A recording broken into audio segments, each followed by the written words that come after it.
الحمد لله الذي جعل الشمس والقمر بحسبان والنجم والشجر يسجدان وفضل زمانا على زمان كما فضل مكانا على مكان وإنسانا على إنسان ونشهد أن لا إله إلا الله وحده لا شريك له ونشهد أن سيدنا وسندنا وحبيبنا وشفيعنا وطبيب قلوبنا وأولانا ومولانا محمدا عبده ورسوله الذي أرسله الله تعالى بالحق بشيرا ونذيرا وداعيا إلى الله بإذنه وسراجا وقمرا منيرا أما بعد فأعوذ بالله من الشيطان الرجيم بسم الله الرحمن الرحيم واضرب لهم مثل الحياة الدنيا كماء أنزلناه من السماء فاختلط به نبات الأرض فأصبح هشيما تذروه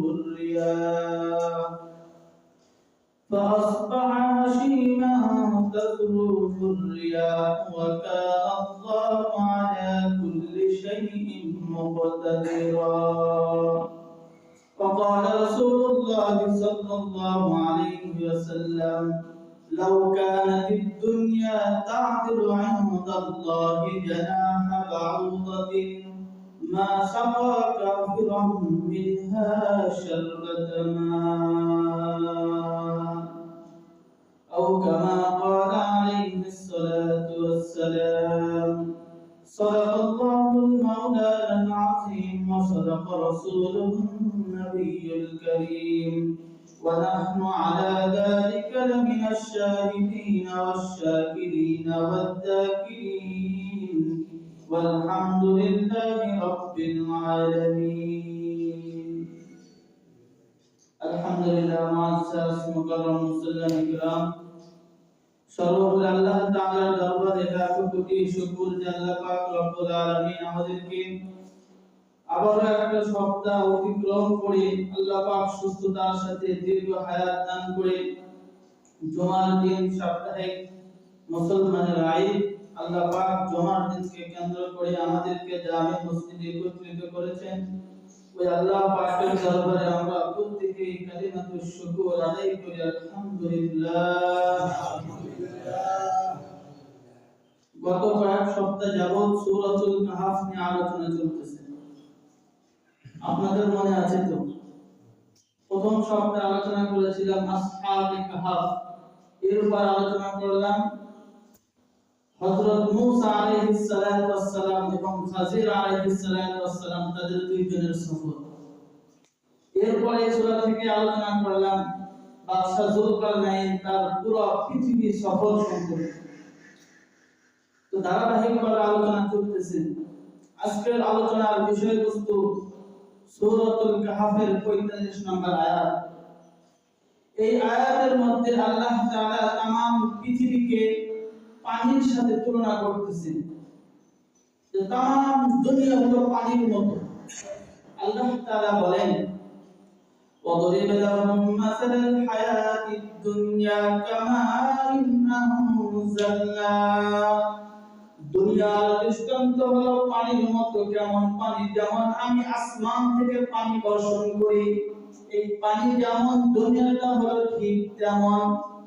কামাইন আনজালনাহু মিনাস সামাই ফাখতালাতা বিহি নাবাতুল আরদি, আল্লাহ পাক আসমান থেকে বৃষ্টি বর্ষণের মাধ্যমে আমাদের জমিনের ফসল উদ্ভিদ ভালো হয়, অনেক সবুজ হয়, ভালো হয়। যদি বৃষ্টি লাগাতার কয়েকদিন না হয় তাহলে দেখা যায় রোদের কারণে গাছ গাছালি সবকিছু লাল হয়ে যায়। পানির প্রয়োজন হয় ওই সময় জমিন থেকে বান্দার পানি উঠায় সেখানে পানি দিতে হয়, না হলে ফসলগুলো কি হয়ে যায়, লাল হয়ে যায়। আল্লাহ তাআলা এই কথাই বলেন, কামা আনজালনাহু মিনাস সামাই ফাখতালাতা বিহি নাবাতুল আরদ ফাআসবাহা হাশীমান তাযরুহু রিয়াহ। এরপরে আবার আল্লাহ তাআলা বাতাসের মাধ্যমে এই ফসলগুলোকে আবার চূর্ণ করে দেন। তাহলে এই আল্লাহ তাআলা পানির মাধ্যমে জমিনকে কি করে, সতেজ করে। আবার এই জমিন থেকে যত গাছ গাছালি বৃক্ষ যা কিছু রোপণ করা হয় এগুলো সতেজ হয়, সবুজ হয়ে উদ্ভিদ হয়। আল্লাহ তাআলা বলতেছে যে পানি, পুরো দুনিয়াটা হলো পানির মতো। এই পানি যখন জমিনের ভিতরে আসে, এই পানি কিন্তু জমিনের জন্য কি উপকার। আপনারা বিভিন্ন সময় বিভিন্ন জায়গায় সাইনবোর্ড দেখতে পাবেন, পানির অপর নাম জীবন। এই কথা আপনারা অনেক সময় অনেক জায়গায় সাইনবোর্ড আপনারা দেখতে পাবেন, পানির অপর নাম জীবন। এই পানি যখন আপনার জমিতে থাকে ওই সময় এই পানিটা আপনার জমির জন্য উপকার। এই পানিটা যখন বাড়তে বাড়তে আপনার জমি অতিক্রম করে যখন আপনার বাড়ির রাস্তায় যখন পানি উঠে যায়, এই পানি কি আবার উপকার থাকে না আস্তে আস্তে ক্ষতির দিকে পৌঁছে যায়? আস্তে আস্তে ক্ষতির দিকে পৌঁছে যায়। এই পানি যখন রাস্তা অতিক্রম করে যখন আপনার ঘরের দরজার চৌকাঠ, আপনারা কি বলেন, দরজার সামনে যেটা থাকে, এই যে চৌকাঠ, এখানে যে সময় পানি আসে, উপকার না ক্ষতিকর? ক্ষতিকর। আস্তে আস্তে আপনার ঘরের ভিতরে পানি গেল, আস্তে আস্তে আপনার হাঁটু পর্যন্ত, কোমর পর্যন্ত, বুক পর্যন্ত যত পানি বাড়তেছে, ক্ষতি হচ্ছে না উপকার হচ্ছে? এই পানির অপর নাম কিন্তু জীবন। কিন্তু এই পানিটাই যখন বাড়তে বাড়তে আপনার ঘরের ভিতরে চলে আসে, আপনার সিনা পর্যন্ত, আপনার গলা পর্যন্ত যখন পানি বাড়তে বাড়তে আপনার বুক পর্যন্ত চলে আসে, ওই সময় এই পানিটাই কিন্তু আপনার ক্ষতির কারণ হয়।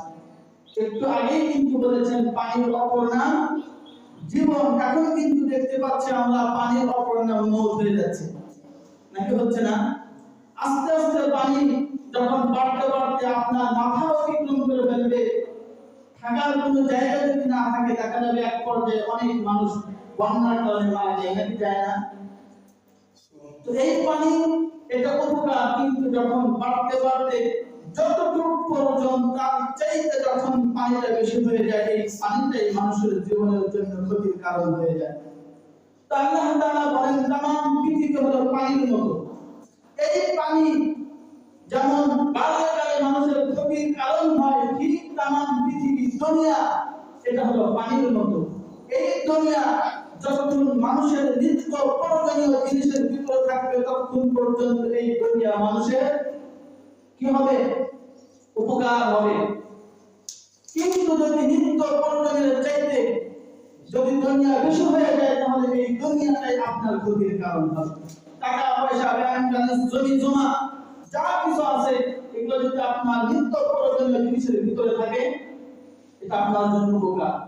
যখনই আপনার নিত্য প্রয়োজনীয় জিনিসের চাইতে বেড়ে যাবে, ওই সময় দুনিয়াটাও আপনার ক্ষতির কারণ হয়ে যাবে। তাহলে আপনারা এই কথাই বলতেছেন, তামাম পৃথিবী হলো পানির মতো।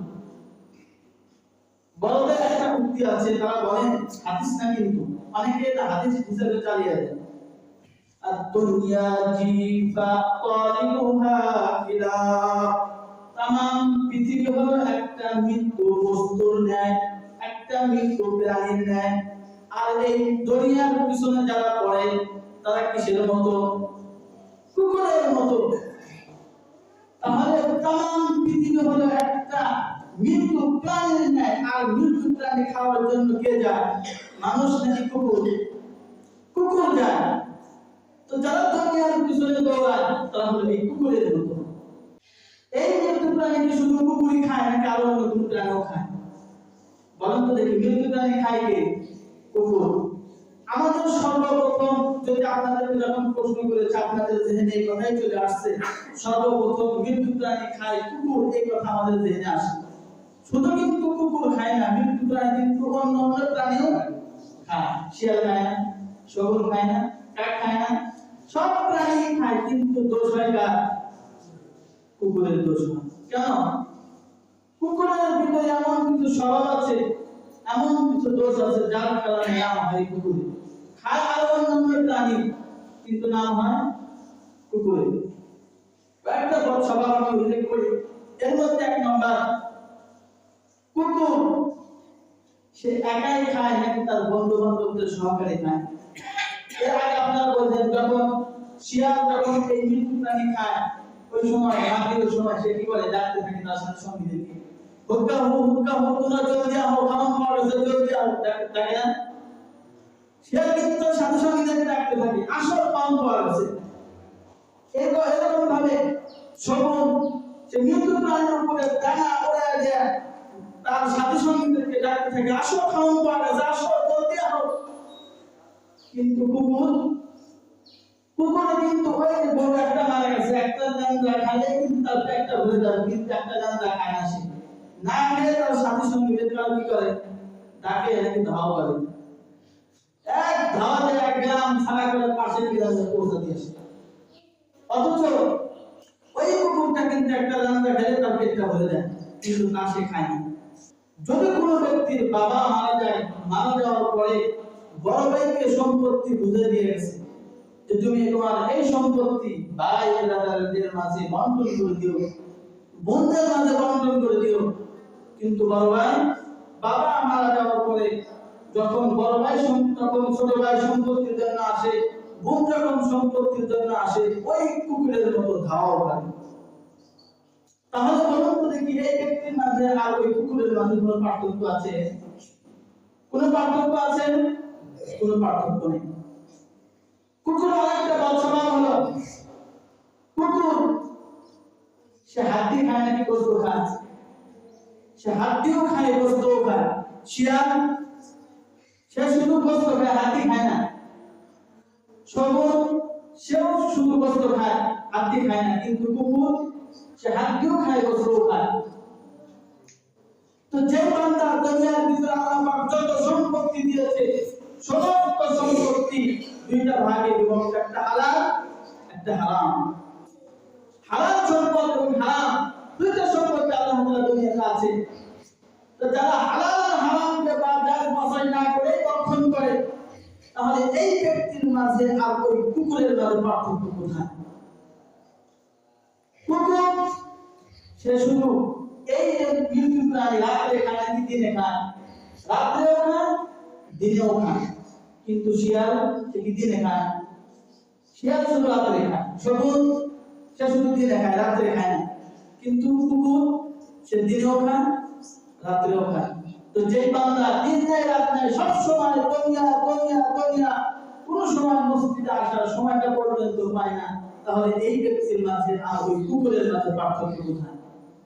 বড়দের দুনিয়া দুনিয়া জীবনা পুরো দুনিয়াটা হলো একটা মৃত্যু প্রাণীর ন্যায়, আর এই মৃত্যু প্রাণীর পিছনে যারা পড়ে তারা হলো কুকুরের মতো। তারা কুকুরের মতো। দুনিয়ার ভিতরে যা কিছু এগুলো সব ক্ষণস্থায়ী, কোনো কিছু স্থায়ী না।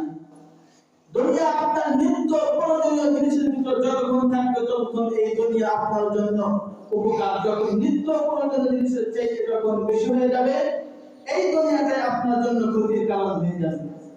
আল-মালু ওয়াল-বানুনা যিনাতুল হায়াতিদ দুনিয়া যিনাতুল হায়াতিদ দুনিয়া ওয়াল বাকিয়াতুস সালিহাতু খায়রুন 'ইনদা রাব্বিকা সাওয়াবান ওয়া খায়রুন আমালা। দুনিয়ার সম্পত্তি এবং সন্তান সন্ততি এগুলি সব হলো দুনিয়ার সৌন্দর্য, সব দুনিয়ার সৌন্দর্য। আপনার সন্তানের জন্য আপনি সকাল থেকে বিকাল পর্যন্ত যত পরিশ্রম করতেছেন, সব পরিশ্রম করার পরে আপনার গায়ের শরীরের রক্তটা পানি করে ফেলতেছেন। যখন আপনার শরীর থেকে জানটা যখন বের হয়ে যাবে, এই আপনার আদরের সন্তান আপনাকে সেই 3.5 হাত মাটির নিচে দাফন করে চলে আসবে। 3 দিন হয়তো আপনার জন্য কান্না করবে এবং 40 দিন পর হয়তো সমাজের প্রথম যে একটা বিদার কাজ করবে, একটা বড় করে খাওয়া দিবে, এরপরে শেষ।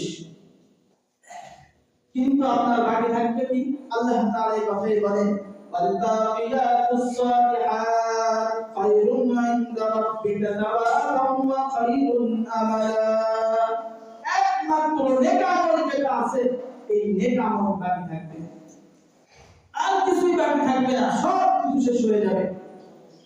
এরপর আল্লাহ তাআলা কিয়ামতের কিছু ভয়াবহ কথা বলতেছেন, ওয়া ইয়াওমা নুসাইয়িরুল জিবালা ওয়া তারাল আরদা বারিজা। ওই দিন কিয়ামতের দিন পাহাড় চলতে থাকবে, যে পাহাড়কে আল্লাহ তাআলা জমিনের বুকে প্রাক হিসেবে ব্যবহার করেছেন, এই পাহাড়টাই কিয়ামতের ময়দানে হাঁটতে থাকবে। ওয়া তারাল আরদা বারিজা, এবং জমিন উন্মুক্ত অবস্থায় পড়ে থাকবে, সমতল ভূমি হিসেবে পড়ে থাকবে, কোনো ফসল থাকবে না, কোনো জনগণ থাকবে না, উন্মুক্ত অবস্থায় পড়ে থাকবে। ওয়া হাশারনাহুম ফালাম নুগাদির মিনহুম আহাদা। আল্লাহ তাআলা বলেন, আমি ওই সময় পৃথিবীর সমস্ত মানুষকে আমি একত্রিত করব, সেখানে কেউ অনুপস্থিত থাকবে না।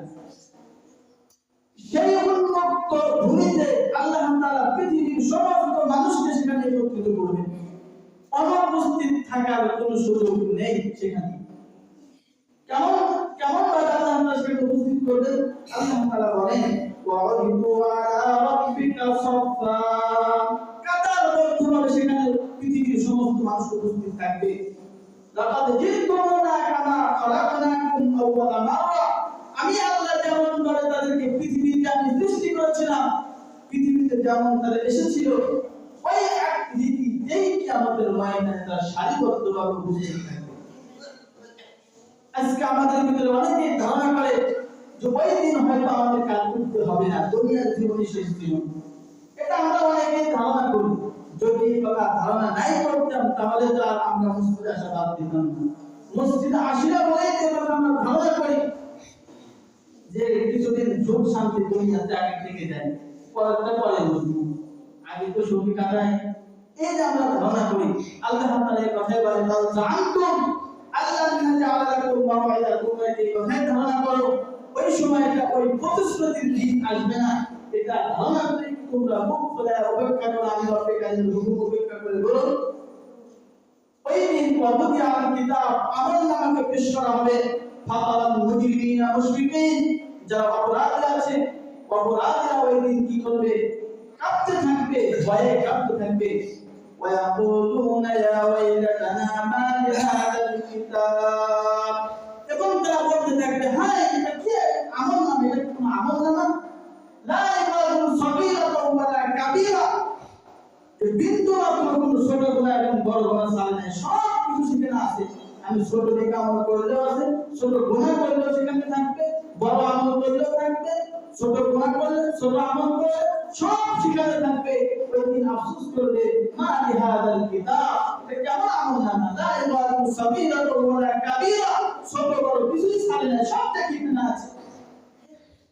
অজাতু মা আমিলু হাদিরা, দুনিয়ায় যা কিছু করেছে সব কিছু সেখানে উপস্থিত করে।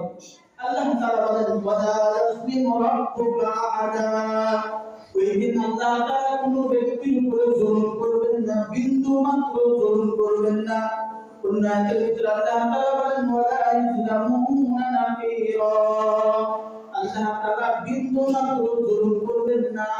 নাকির কাকে বলে?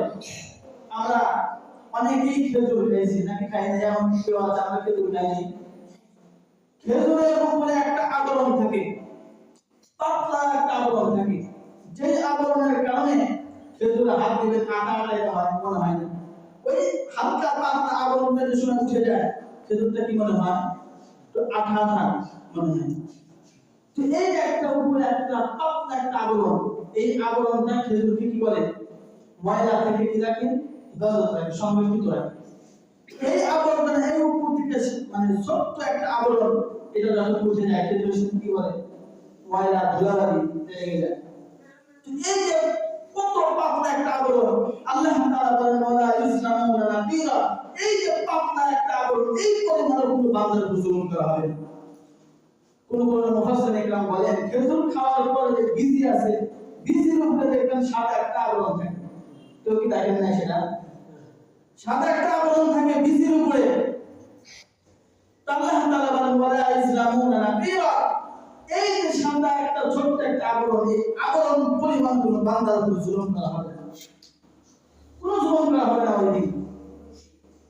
সূরা আরাফ আয়াত 179 আল্লাহ তাআলা বলেন ওয়ালাকাদ রা'না লিজাহান্নামা কাসীরাম মিনাল জিন্নি ওয়াল ইনস লাহুম কুলুবুন লা ইয়াফকাহুনা বিহা। আমি দুনিয়ার মধ্যে অধিক পরিমাণ জিন এবং ইনসান, অধিক পরিমাণ মানুষ এবং জিন, তাদের জন্য আমি জাহান্নামকে প্রস্তুত করেছি।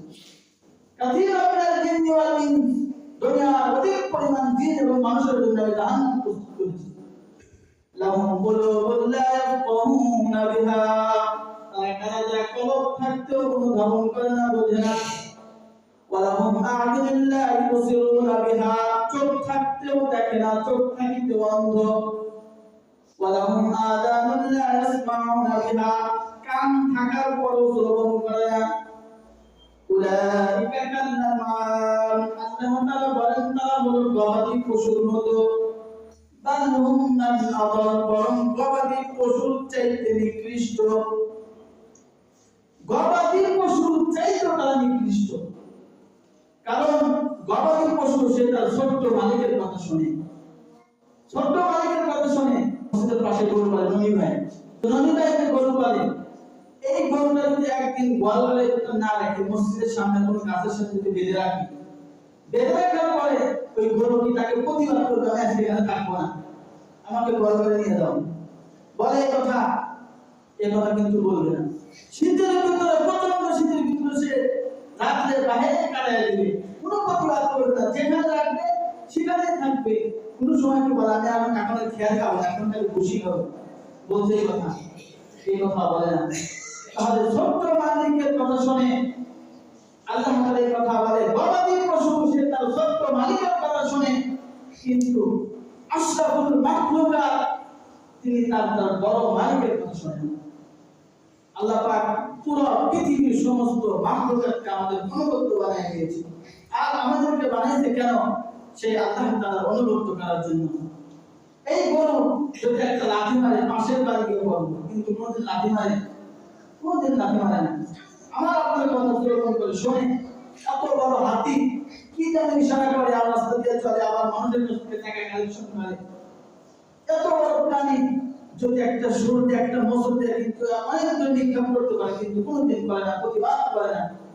আল্লাহ তাআলা বলে, যে সমস্ত ব্যক্তিরা আমি আল্লাহ তাআলার হুকুম আহকাম মানে না, তারা এই গবাদি পশুর চাইতে নিকৃষ্ট। সূরা তাহা 44 আল্লাহ তাআলা বলেন, ومن أعرض عن ذكري فإن له معيشة ضنكا ونحشره يوم القيامة أعمى। যে ব্যক্তি আমি আল্লাহ তাআলার হুকুম আহকাম থেকে মুখ ফিরায় নেয়, فإن له معيشة ضنكا, আমি দুনিয়ার মধ্যে তার রিজিকের সমস্ত রাস্তাকে আমি সংকীর্ণ করে দেই। ونحشره يوم القيامة أعمى, এবং কাল কিয়ামতের ময়দানে আমি তাকে অন্ধ অবস্থায় উঠাবো। قال رب لما حشرتني أعمى, কিয়ামতের ময়দানে আল্লাহকে ডাকতে বলবে, আল্লাহ লিমা হাশারতানি আ'মা, কেন আপনি আমাকে অন্ধ অবস্থায় উঠাইলেন? লিমা হাশারতানি আ'মা, কেন আমাকে অন্ধ অবস্থায় উঠালেন? ফাকাদ কুনতু বাসীরা, আমি তো চক্ষুষ্মান ছিলাম, দুনিয়াতে আমি চোখে কত কিছু দেখেছি, আজকে কেন আমি অন্ধ? আল্লাহ তাআলা বলবেন, قال كذلك أتتك آياتنا فنسيتها, দুনিয়ার মধ্যে তোমার কাছে আমি আল্লাহর হুকুম তোমার কাছে পৌঁছেছিল, পৌঁছার পরে তোমরা অন্ধ অবস্থায় ছিলে, এইভাবে অন্ধ অবস্থায় ছিলে বলে আজকে তোমার অন্ধ অবস্থায় উঠানো হয়েছে। কাযালিকা লাউনা কুনসা, যেমন দুনিয়াতে আমাকে ভুলে গিয়েছিলে, আজকে আমি তোমাকে ভুলে গিয়েছি। যারা দুনিয়ার মধ্যে আল্লাহ তাআলার হুকুমকে কোনো তোয়াক্কা করে না, আল্লাহ তাআলার হুকুমের কোনো পাওয়া করে না, কাল কিয়ামতের ময়দানে আল্লাহ পাক তাদেরকে অন্ধ অবস্থায় উঠাবে। ওই সময় সে বান্দা আল্লাহর কাছে বলতে থাকবে, আল্লাহ আমি তো দুনিয়াতে চক্ষুষ্মান ছিলাম।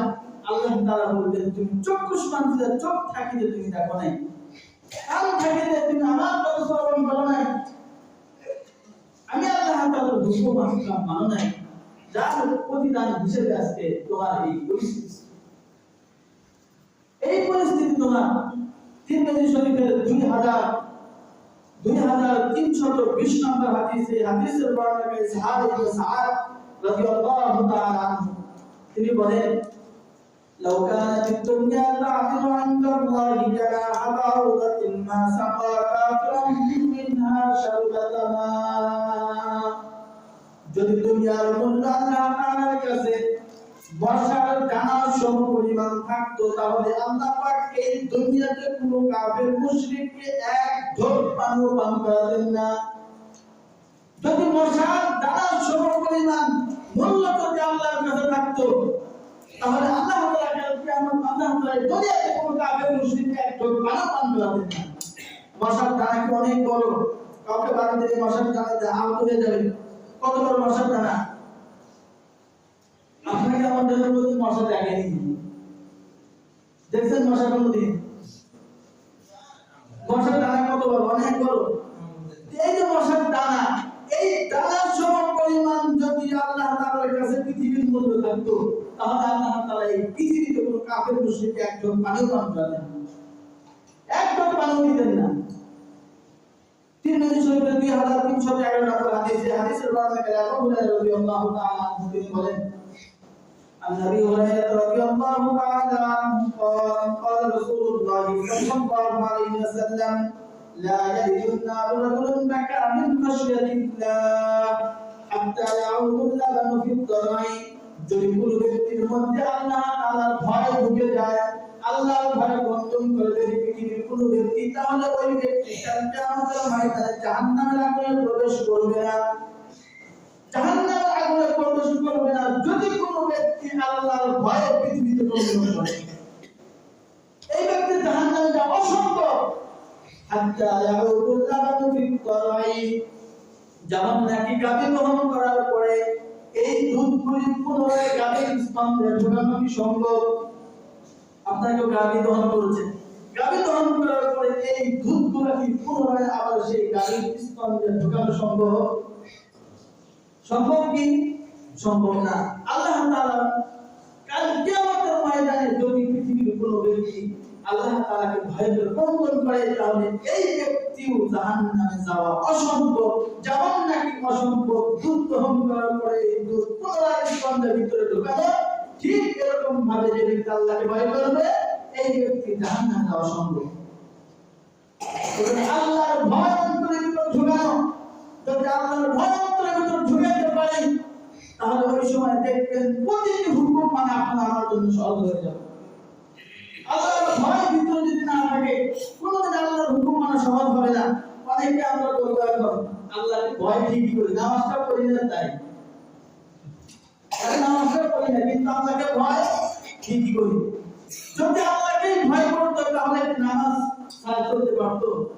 আল্লাহকে ভয় করতো নামাজ না পড়া?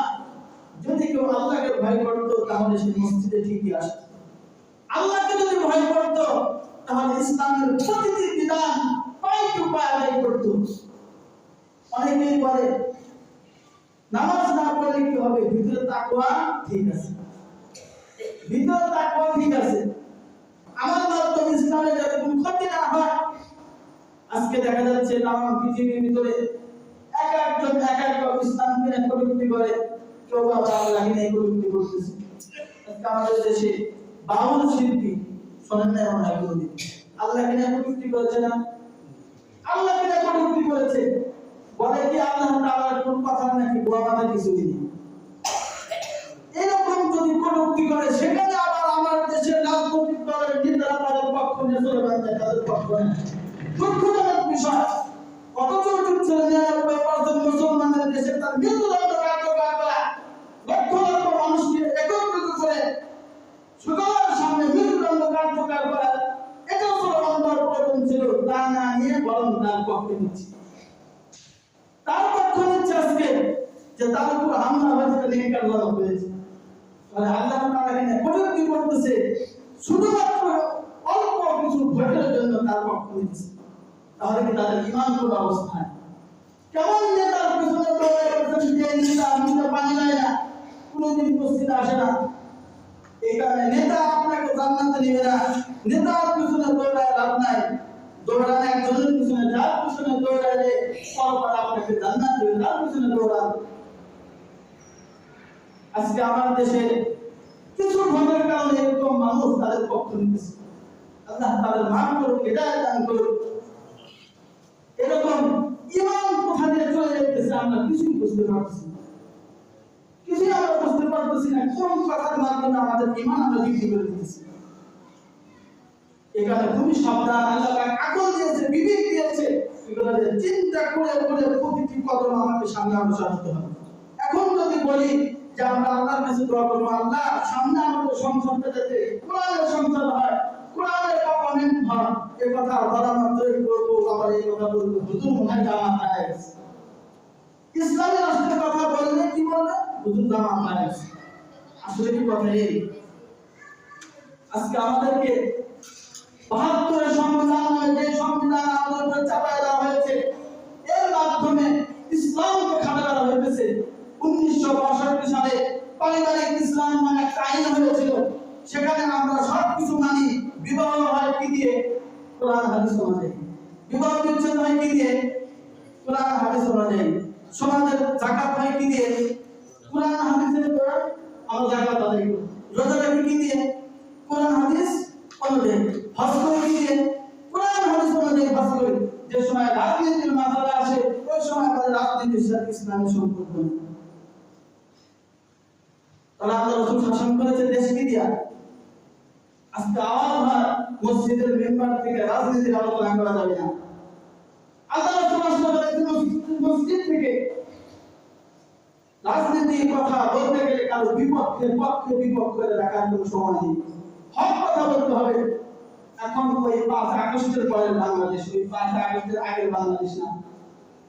কিছুদিনের ভিতরে দেখবেন ইনশাআল্লাহ ইনশাআল্লাহ ইসলাম ক্ষমতায় যাবে। বেশি দিন দেরি না, ১০০ বছরের ভিতরে দেখবেন সব পৃথিবীর ইসলাম শুধু বিজয় হচ্ছে ইসলাম। এই কাটাতারের বেড়া থাকবে না। আজকে আরেকটা এক দেশ থেকে আরেকটা দেশে যাই ধরে কি লাগে, পাসপোর্ট লাগে, অমুক লাগে, এই শেষ কত কিছুর প্রয়োজন হয়, এগুলো আর থাকবে না। পুরো পৃথিবীর নেতা হবে একজন, আর সব জায়গায় হবে গভর্নর, তার পক্ষ থেকে নিযুক্ত হবে। এই কাটাতারের পাসপোর্ট কিছু থাকবে না। ওই সময় আর বেশি দূরে নয়। এই কারণে সময় আছে ইসলামের পক্ষে থাকা। বুঝে শুনে কার পেছনে দৌড়াই, বুঝে শুনে দৌড়াতে হবে। হত্যার থেকে মুক্ত থাকতে হবে। যদি আমি আমার মনে ভালো না লাগার থেকে মুক্ত থাকি, না হয় বুঝে শুনে আমি আমার পদক্ষেপ না আল্লাহ পাক বিবেক দিয়েছে। মানুষের বিবেক বিশ্বের সবচেয়ে বড় আদালত। এখানে বিবেকটা চিন্তা করা, প্রতিটি পদক্ষেপ সামনে আগানো। এই কারণে শুধু নেতার পেছনে দৌড়ায়েন না, কোরআন হাদিস অনুযায়ী চিন্তা করেন আসলে কি করতেছে আর কি হয়ে যাচ্ছে। নমরুদ নাম শুনছেন কি আপনারা? নমরুদকে আল্লাহ পাক সেনাবাহিনীরা শায়েস্তা করেছিল। বিজিবি দিয়ে, আর্মি দিয়ে, র্যাব দিয়ে, পুলিশ দিয়ে, কি দিয়ে তাকে শায়েস্তা করেছিল? আল্লাহ তাআলা কি দিয়ে তাকে শায়েস্তা করেছিল বলতে পারবেন কি আপনারা? কেউ বলতে পারবেন না কি দিয়ে আল্লাহ পাক তাকে শায়েস্তা করেছিল? আল্লাহ পাকের সৈনিকের কোনো অভাব নাই। আল্লাহ তাআলা বলেন আল্লাহি জুনুদুস সামাওয়াতি ওয়াল আরদ, আসমান জমিনের সব হলো আল্লাহ তাআলার সৈনিক। আল্লাহ তাআলা বলেন ওমা ইয়ালামু জুনুদ রাব্বিকা ইল্লা হু, আল্লাহর সৈনিক যে কি এটা একমাত্র তিনি জানেন তার সৈনিক কত। আমরা বলতে পারবো না আল্লাহর সৈনিক কি রকম। তাহলে আল্লাহ তাআলা ওই নমরুদকে ধ্বংস করেছেন একটা মশা দিয়ে। তাও মশাটা সুস্থ নাকি অসুস্থ মশা? হ্যাঁ, অসুস্থ। ন্যাংরা মশাটা কি করছিল? তাকে ধ্বংস করছে। তাহলে ওই আল্লাহ ওই সময় ছিল, এখন কি নাই? না আছে। ওই আল্লাহ এখন আছে, তখন ছিল, এখনো আছে, পরেও থাকবে। তাহলে যারা আল্লাহ কিনা কটূক্তি করছে, পূর্বেও সাল পায় নাই, এখন যারা পক্ষ নিতেছেন তাদের তারা কি সাল পাবে? দুনিয়ায় আপনাদেরকে মুক্তি দিতে পারেন, কিছুদিন আল্লাহ পাক ছাড় দেয়, কিন্তু ছেড়ে দেয় না। যখন করবে আসলে করবে সব পুরোদের পছন্দ করে দিবে। একদল তো রান্না করে দিয়ে গেছে, আর একদল রান্না করার সময় পাবেন না, খাবেন কোন সময়? একদল কি করছে, রান্না করে দিয়ে গেছে, আর একদল রান্না করার সময় পাবে না। এই কারণে সাবধান, সাবধান। প্রতিটি পদক্ষেপ আমার পদক্ষেপটা ইসলামের বিরুদ্ধে না যায়। আমাদের অনেকে বলে হুজুর এখানে রাজনীতির কথা বলেন না। তার মানে কি কোরআন সুদের পক্ষে, ঘুষের পক্ষে, এগুলোর পক্ষে নয়, এগুলোর পক্ষে না। প্রতিটি কথা আমাদেরকে বুঝতে হবে এবং কথা মধ্যে আমাদের জিকির করতে হবে। আসলে আমার প্রতিটি পদক্ষেপ কোরআনের পক্ষে যায় নাকি বিপক্ষে যায়। বুঝে শুনে দৌড়াতে হবে। তো এই কথাটা মহান আল্লাহ পাক আমাদেরকে আমল করার তৌফিক দান করুন। সকলে বলে আমিন। ওয়া আখিরু দাওয়ানা আলহামদুলিল্লাহি রাব্বিল আলামিন।